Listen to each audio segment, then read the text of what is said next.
The story of human history is filled with cruelty, with punishment so brutal that they push the very limits of imagination. Among the many tortures and executions devised, few stand out with the same degree of cold, methodical horror as the punishment known as breaking on the wheel. It was not just a way to kill. It was a slow, deliberate destruction of the human body, a punishment intended to cause suffering so extreme that it became a spectacle, a warning, and a ritual of control.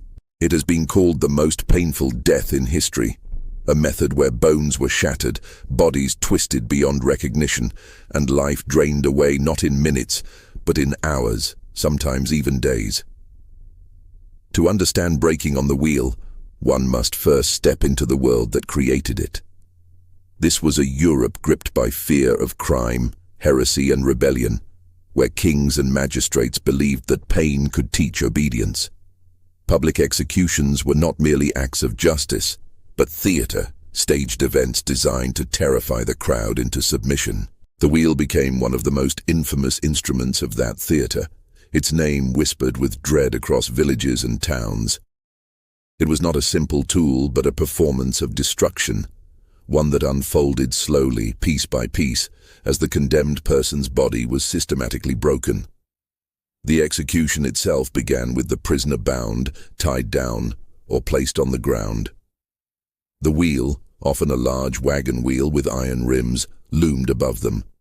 Sometimes it was laid flat, sometimes raised on a frame, but always it carried with it the promise of unimaginable torment.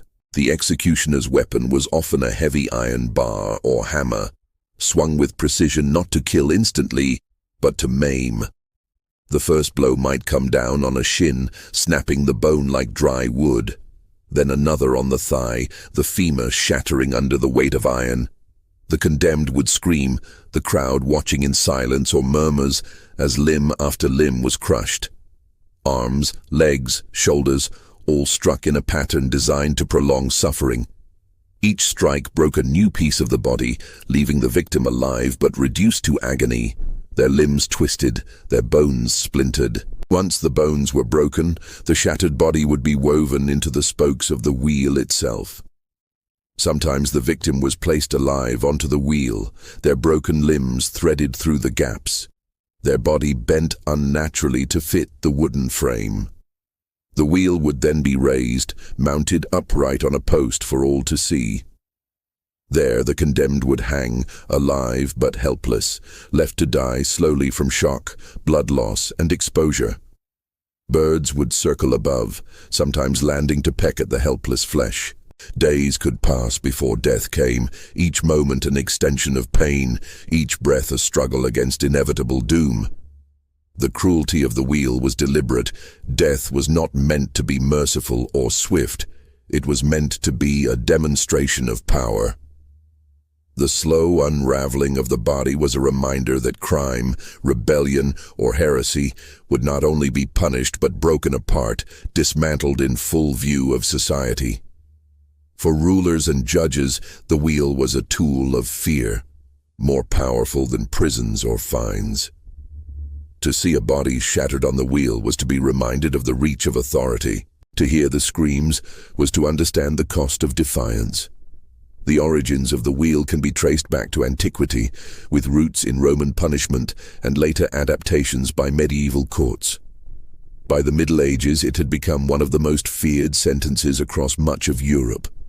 In France, Germany, and the Low Countries, it was used extensively against murderers, bandits, and those considered enemies of the state. In some cases, even political dissidents found themselves strapped to the wheel, their bodies broken not just for justice but for spectacle. Chronicles from the time describe scenes in chilling detail.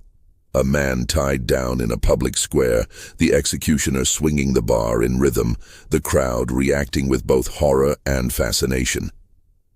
Children were sometimes brought to watch, taught through trauma, the price of stepping outside the law. The method varied by region. In some places, the condemned were first given what was called the coup de grace, a final merciful strike to the chest or neck intended to kill quickly before the breaking began. In other regions, mercy was denied and the full ritual unfolded. The blows would be carefully counted, sometimes dictated by the court's sentence: 12 strikes, 24 strikes, or more. Executioners had a strange kind of professionalism, a mixture of brutality and precision. Too swift, and the punishment failed to make its point. Too slow, and the crowd might grow restless. The balance between pain and death was their craft. Accounts of breaking on the wheel describe victims surviving for hours, even days, after the ordeal. Their bodies grotesquely mangled, their voices reduced to groans or prayers. They lingered on display while crowds dispersed, leaving the condemned to the elements. Some were given water by pitying onlookers, though this was often forbidden. Others were mocked, taunted, or left in silence, their suffering a grim background to the ordinary life of the city. Birds picked at their flesh, insects crawled across their wounds, the sun burned them by day, and the cold air tormented them by night. To die on the wheel was not only to be executed, but to be erased as a person, transformed into a living symbol of pain and shame. There are stories that capture just how horrifying this death could be. In the 17th century, reports tell of men who endured for more than 2 days on the wheel, refusing to die despite their shattered bodies. Some even prayed or cursed aloud, their voices carrying across the square. The resilience of the human body made the punishment even more terrifying, for what was meant as an execution became a prolonged ordeal of survival. Death came eventually through shock, blood loss, infection, or exhaustion, but rarely quickly. The slowness was the point. Why was such cruelty tolerated? To modern eyes, it seems impossible that ordinary people could watch and accept such suffering. Yet in its time, breaking on the wheel was seen as justice, a necessary balance against the chaos of crime. Communities were smaller, crimes more personal, and punishments had to be memorable. The body of the condemned became a canvas onto which the power of the state was written. It was not only about killing, but about making an example. Every shattered limb was a reminder, every scream a warning, every corpse on the wheel a message carved into memory. The symbolism of the wheel also carried weight. The circular shape represented fate, the turning of fortune, the inescapability of punishment. To be bound to the wheel was to be trapped in a cycle of suffering, to have one's body bent into the very shape of destiny. For medieval societies steeped in symbolism, this made the punishment even more profound. It was not just execution, but a ritual of cosmic justice, where sin was broken apart as thoroughly as bone. Despite its brutality, the wheel persisted for centuries. It was used across Europe well into the 18th century, sometimes even later in isolated regions. Only with the Enlightenment and the growing movement against cruel punishments did it begin to fade. Thinkers and reformers argued that such cruelty degraded society rather than strengthening it. As ideas of human rights and dignity spread, punishments like the wheel were abandoned, replaced with executions that were quicker, less visibly torturous, though still final. Yet for generations, the memory of the wheel lingered, its image etched into folklore, literature, and whispered warnings. Even today, breaking on the wheel haunts the imagination. It is difficult to comprehend the depth of pain endured by those condemned to it. Harder still to grasp the mindset of societies that made it a centerpiece of justice. The very phrase still carries a chill, conjuring images of broken bodies, endless suffering, and the darkest corners of human history. It reminds us of the capacity for cruelty within systems of power, and the thin line between justice and spectacle. To study breaking on the wheel is to confront the extremes of human punishment. It is to see how pain was used as a tool of control, how death was turned into theater, how bodies were broken not only to end life, but to send a message. It is to acknowledge that the past is not always distant, that cruelty once accepted as normal may resurface in new forms. The wheel may no longer turn in town squares, but the echoes of its cruelty remind us that humanity has always walked a fine line between civilization and savagery. Breaking on the wheel stands as a symbol of the most painful death in history, not only for the suffering it inflicted, but for the cold intent behind it. It was not random violence, but structured torment, carefully measured and publicly displayed. It represents a chapter of history where the destruction of a body was considered justice, and where pain itself was treated as a form of law. To remember it is to ensure that such cruelty is not forgotten, that we see clearly what humans are capable of, and that we continue to question the ways in which power uses pain. For those who suffered upon the wheel, their broken cries still echo across time, a haunting reminder of the price of justice when justice loses its humanity. One of the most infamous cases of breaking on the wheel was that of François Ravaillac, the man who assassinated King Henry IV of France in 1610. His punishment was not only breaking on the wheel, but a spectacle of cruelty that combined multiple forms of torment. After being tortured to reveal whether he had accomplices, Ravaillac was dragged into a public square in Paris, where a vast crowd gathered to witness his fate. His body was broken with iron bars, but the torment did not end there. His flesh was torn with red-hot pincers, molten lead was poured into his wounds, and finally, his shattered body was torn apart by horses. What makes his story so telling is not only the sheer brutality, but the size of the audience. Thousands watched as a man was dismantled in front of them, and the punishment was spoken of for generations. The wheel was not just an execution tool in this case, it was part of a wider theater of vengeance staged by the state.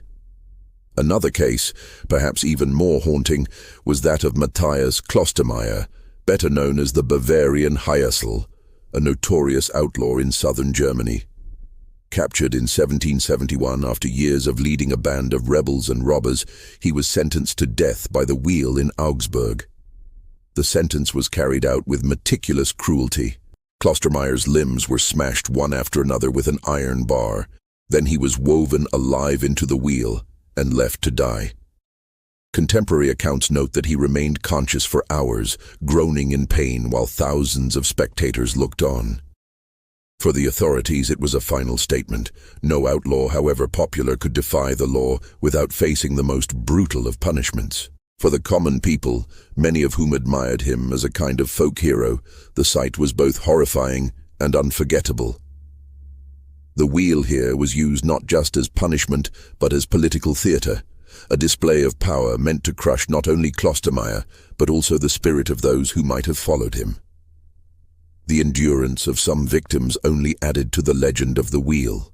There are accounts of men surviving for 2 or even 3 days after being broken. The sheer resilience of the human body turned what might have been a single night of suffering into a prolonged ordeal. Villagers sometimes whispered about men who sang hymns as they died, or who cursed their executioners with their last breaths. The longer they survived, the greater the spectacle became, as word spread and more people came to see the living corpse stretched across the wheel. Death became not a single moment, but an ongoing performance of agony. The cruelty of the wheel is perhaps best understood not only in the mechanics of how it was carried out, but in the reactions it provoked. For the condemned, it was an unimaginable descent into pain. For the crowd, it was both horror and entertainment. People traveled miles to witness such executions, packing town squares until there was barely room to move. Vendors sold food and drink, turning death into a kind of grim festival. Parents brought children to watch, believing it would teach them respect for the law. Laughter mingled with gasps, prayers with jeers, as the condemned's body was destroyed. For the executioner, it was a job, one that carried both stigma and strange respect. A skilled executioner could strike with precision, shattering bones in exactly the right places to prolong suffering without killing too quickly. Too clumsy, and the victim might die too soon, robbing the crowd of its spectacle and the state of its warning. The symbolism of breaking on the wheel also seeped into art and literature. Painters depicted martyrs and saints bound to wheels, their suffering transformed into images of religious endurance. In some stories, the wheel was seen as a divine test, with the condemned enduring not just human cruelty, but spiritual trial. The wheel became a symbol of fate and fortune, a reminder that life could turn suddenly from prosperity to ruin. For those who saw it carried out in reality, however, there was little symbolism, only the raw, undeniable presence of suffering. What is perhaps most striking to modern minds is how long the wheel persisted. Even as ideas of law and justice evolved, even as torture and spectacle came under criticism, the wheel remained in use. It lingered into the 18th century, long after other medieval punishments had begun to fade. This persistence speaks to the deep grip it had on the collective imagination, its role not only as punishment but as a cultural ritual. To end the wheel was to end a tradition of fear, and societies are often reluctant to let go of such powerful tools of control. The decline of breaking on the wheel came gradually, as Enlightenment thinkers began to argue for more humane forms of justice. Philosophers such as Cesare Beccaria, in his groundbreaking work on Crimes and Punishments, 1764, condemned brutal executions as unnecessary and barbaric. He argued that punishment should be about deterrence, not cruelty, and that excessive pain corrupted both the condemned and the society that inflicted it. These ideas spread slowly, but they took root, and over time, rulers and governments began to abolish the wheel in favor of faster, less torturous deaths, such as hanging or the guillotine. Yet even as it disappeared from law codes, the memory of the wheel remained vivid, carried in stories, records, and the collective nightmares of Europe. To imagine the wheel today is to confront the darkest corners of human creativity. It shows how punishment can transform into performance, how death can be stretched into a prolonged spectacle, and how pain can be wielded as a tool of authority. It forces us to ask difficult questions. What is justice, and when does it become cruelty? How do societies justify inflicting such suffering, and how do ordinary people accept it? These are not questions limited to the past. They echo into the present, reminding us that the line between justice and brutality is fragile, and that even modern systems can slip into cruelty when fear and power combine. Breaking on the wheel was more than just execution. It was a ritual of control, a message carved into flesh and bone, a performance staged for entire communities. Its cruelty was its point, its pain its purpose, its slow destruction its warning. To die on the wheel was to become an object lesson, to have one's body turned into a symbol of what happens when law is defied. It was the most painful death in history, not only because of the suffering it caused, but because of the cold, deliberate intent behind it. And though the wheels are silent now, their shadow still falls across history, a reminder of what humanity is capable of when punishment becomes spectacle, and when justice loses sight of mercy.